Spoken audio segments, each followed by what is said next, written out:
ഓ ചേട്ടാ, ഞാൻ വീട്ടിലെത്തി. പൊങ്കാലയ്ക്ക് എന്ത് തിരക്കായിരുന്നു. ഓ, ഭയങ്കര തിരക്കും ഭയങ്കര വെയിലും. ക്ഷീണിച്ച് ഞാൻ ഒരു വഴിയായി. ചേട്ടൻ വരാത്ത നന്നായിപ്പോയി, അല്ലെങ്കിൽ ഞാനും ചേട്ടനും കൂടെ അടിച്ച് മരിച്ചേനെ പരസ്പരം. ഓ ഇല്ല ഏട്ടാ, ഞാൻ തന്നെ അപ്പുറത്തും ഇപ്പുറത്തൊന്നും പ്രസാദം കൊടുത്തില്ല. ഒന്ന് കൊടുക്കണം. ഓ ശരി ചേട്ടാ. അല്ല ചേട്ടൻ എപ്പോൾ വരും? ഓ എന്നാ വെക്കട്ടാ. ശരി ചേട്ടാ, ഓക്കെ.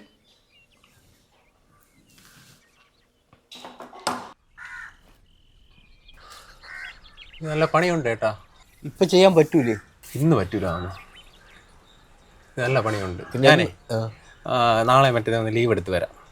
എന്തായാലും ഒരു ദിവസം ലീവ് എടുത്തിട്ട് വാ. ആ മക്കള് വരൂലേ? ഓ, നിങ്ങൾ വരാമെന്ന് പറഞ്ഞ് ഞാൻ പിന്നെ പറഞ്ഞ് ഇത്രയും ദൂരമല്ലേ, നിങ്ങൾ വരണ്ട എന്ന് ഞാൻ പറഞ്ഞു. നിങ്ങളങ്ങനെ പറയൂ? ഞാൻ തന്നെ പറഞ്ഞ് വരണ്ടെന്ന്. മക്കൾ വന്നില്ലെന്ന് പറഞ്ഞ് വിഷമിക്കണ്ട ഏട്ടാ. നമുക്ക് ക്രിസ്മസ് അടിച്ച് പൊളിക്കാം.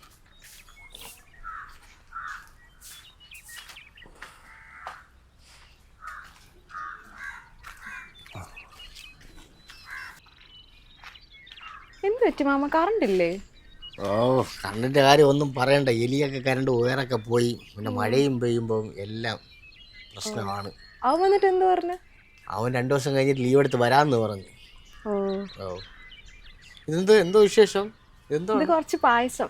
പായസം? ഓ, പായസമാണ്. പായസം കുടിച്ചിട്ട് ഒരുപാട് ദിവസം. ഇന്നെന്തായാലും മോഹൻ ഉണ്ടാക്കിയ പായസം കുടിക്കാം. എനിക്ക് ഏറ്റവും ഇഷ്ടമുള്ളതാണ് പായസം. ആണോ? ഓ, ഇന്നെന്ത് പിറന്നാളാ? അല്ലല്ല, ഞങ്ങളുടെ കോവിലേ ഇന്ന് പൊങ്കാലയായിരുന്നു. അപ്പൊ അതിന്റെ പ്രസാദമാ. കോവിലിലെ പൊങ്കാലയാ? ആ, കോവിലിലെ പൊങ്കാല. പറയുന്നതുകൊണ്ട് വേറെ ഒന്നും വിചാരിക്കരുത്. ഞാൻ ക്ഷേത്രത്തിലെ ഇതുപോലുള്ള പായസവും ഒന്നും കഴിക്കാറില്ല. അതെന്ത് മാമ അങ്ങനെ? ഞാനൊരു സത്യക്രിസ്ത്യാനിയാണ്. പിന്നെ നമ്മുടെ ആചാരങ്ങൾക്ക് എതിരാണ്. പിന്നെ വേറെ ആരെങ്കിലും കൊണ്ടുവന്നാൽ ഞാൻ ഇത് പറയാറില്ല. വാങ്ങിക്കും, ആരും കാണാതെ കൊണ്ട് കളയും, പാത്രം കഴിയും, അങ്ങ് കൊടുക്കും. മോൾ സന്തോഷത്തോടെ കൈകൊണ്ടുണ്ടാക്കിയ ഏത് പായസമായാലും മാമൻ കഴിക്കും. ഇതെന്നെ നിർബന്ധിക്കരുത്.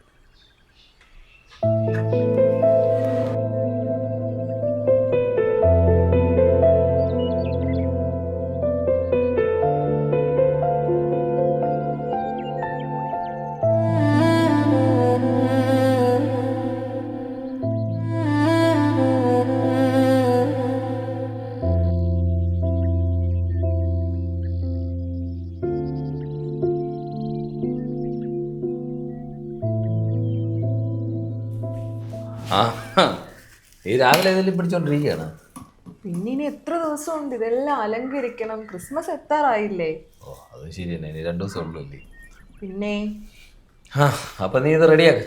ഞാനേ ഒന്ന് പുറത്തോട്ട് പോയിട്ടില്ല. ചേട്ടാ എവിടെ പോണ്? ഇത് വേറെ ഇല്ല, ഇവിടെ ജംഗ്ഷൻ വരെ തന്നെ. ചേട്ടാ പിന്നെ പോയിട്ട് വരുമ്പോ എനിക്കിതിൽ വെക്കാൻ വേണ്ടിട്ട് കുറച്ചും കൂടി സാധനങ്ങൾ മേടിച്ചിട്ട് വരുമോ? ഇനി എന്തോന്ന് മേടിക്കേ? ചേട്ടാ, നിന്റെ മുകളിൽ വെക്കാൻ ഒരു സ്റ്റാർ വേണം, കുറച്ച് ബലൂണ് വേണം, പിന്നെ മറ്റേ ഗിഫ്റ്റ് ചെറിയ ഇങ്ങനെ പൊതിഞ്ഞ് വെച്ചിരിക്കും, ഇങ്ങനെ തൂക്കിയിടാൻ പറ്റുന്ന, പിന്നെ കുറച്ച് റെയിൻഡിയർ ഒക്കെ. പിന്നെ ചേട്ടനെ അറിഞ്ഞൂടാത്ത ഞാൻ വാട്സപ്പിൽ മെസ്സേജ് അയക്കാം. ഓ, ഇനി നീ ടെക്സ്റ്റ് മെസ്സേജ് അയക്കാത്തോണ്ടുണ്ട്. എടി, ഒരു ജന്മനാ സത്യക്രിസ്ത്യാനി എൻ്റെ അടുത്ത് ഒരു ക്രിസ്മസ് ട്രീ അലങ്കരിക്കാൻ എന്തൊക്കെ വേണമെന്ന് നീ എന്നെ പഠിപ്പിക്കണ്ട കേട്ടോ. ഓ, വലിയ സത്യക്രിസ്ത്യാനി വന്നിരിക്കുന്നു. ഒരു ഹിന്ദുവായ ഞാൻ വന്നതിന് ശേഷമാണ് ഇവിടെ നല്ല പുൽക്കൂടെങ്കിലും വന്നത്. ഓ, വലിയൊരു ഹിന്ദു വന്നിരിക്കുന്നു. എടി, നീ എൻ്റെ കൂടെ ഞാൻ കല്യാണം കഴിച്ച് വന്നതിന് ശേഷമല്ലേ നീ ഈ അമ്പലങ്ങളെല്ലാം കാണുന്നത്. ഓ, അല്ലാതെ നിന്റെ വീട്ടിനടുത്തുള്ള 1-2 അമ്പലമല്ലേ നീ കണ്ടിട്ടുള്ളൂ. ആയിക്കോട്ടെ.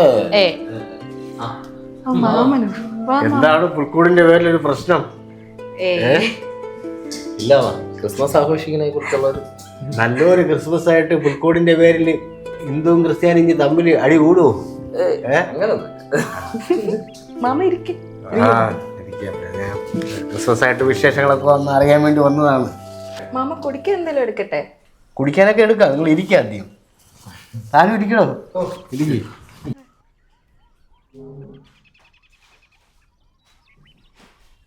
മാമന്റെ ക്രിസ്മസ് ഒക്കെ ഏതൊരായി? എന്ത് പറയേ? മക്കളൊക്കെ ഇങ്ങ് എത്താറായില്ലേ? ഇനി ദിവസമില്ലല്ലോ. ആ, മക്കൾക്ക് വരാൻ നിർബന്ധമുണ്ട്. ഞാൻ പിന്നെ വേണ്ടെന്ന് പറഞ്ഞു.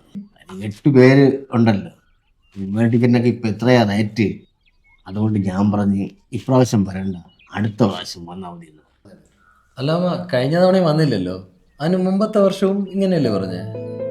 ആ, എന്നാലും അവർക്ക് കുറച്ച് പ്രശ്നങ്ങളുണ്ട്. അതൊക്കെ തീർത്തിട്ട് സമാധാനമായിട്ട് അടുത്ത വർഷം വരട്ടെ. ക്രിസ്മസ് എപ്പോഴായാലും ആഘോഷിക്കുകയല്ല.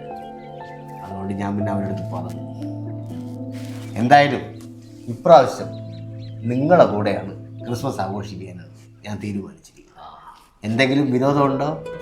അതിനിപ്പോ എന്തായാലും ഞങ്ങൾ രണ്ടുപേരും അല്ലേ ഇവിടെ ഉള്ളേ.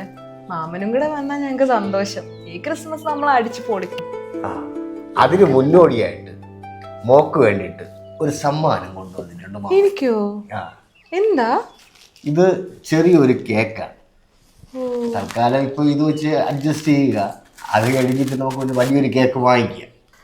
ഇത് വെറുതെ കൊണ്ടുവന്നാണോ അത് ക്രിസ്മസിന്റെ ഭാഗമായിട്ട് കൊണ്ടുവന്നാണോ മാമ? ഇത് ക്രിസ്മസിന്റെ ഭാഗമായിട്ട് നിങ്ങൾക്ക് വേണ്ടി കൊണ്ടുവന്നതാണ്. Christmas cake. അയ്യോ മാമ, മാമൻ അറിയാമല്ലോ ഞാനൊരു ഹിന്ദുവാണ്. ഞങ്ങളുടെ ആചാരപ്രകാരം എനിക്ക് ക്രിസ്മസിന്റെ കേക്കൊന്നും കഴിച്ചുകൂടാ. എന്താ പറയാ, ഇത് വെറും കേക്കായിരുന്നെങ്കിൽ ഞാൻ സന്തോഷത്തോടെ കഴിച്ചേനെ. ക്രിസ്മസായിട്ട് ബന്ധപ്പെട്ടുകൊണ്ട് എനിക്കിപ്പം കഴിക്കാൻ പറ്റൂല.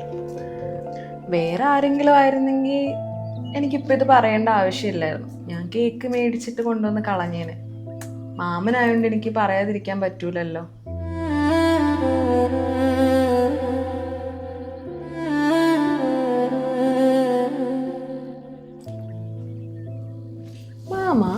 മാമനിപ്പോൾ തോന്നിയത് വിഷമല്ലേ?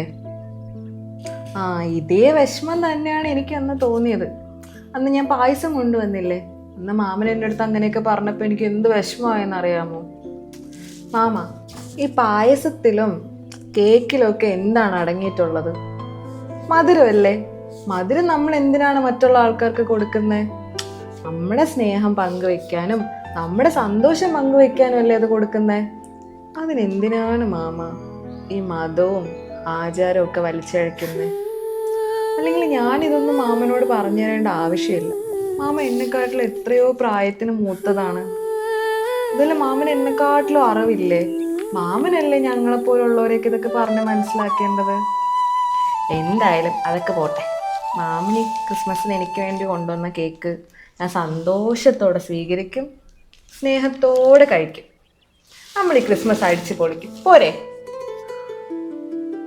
Happy Christmas. Happy Christmas.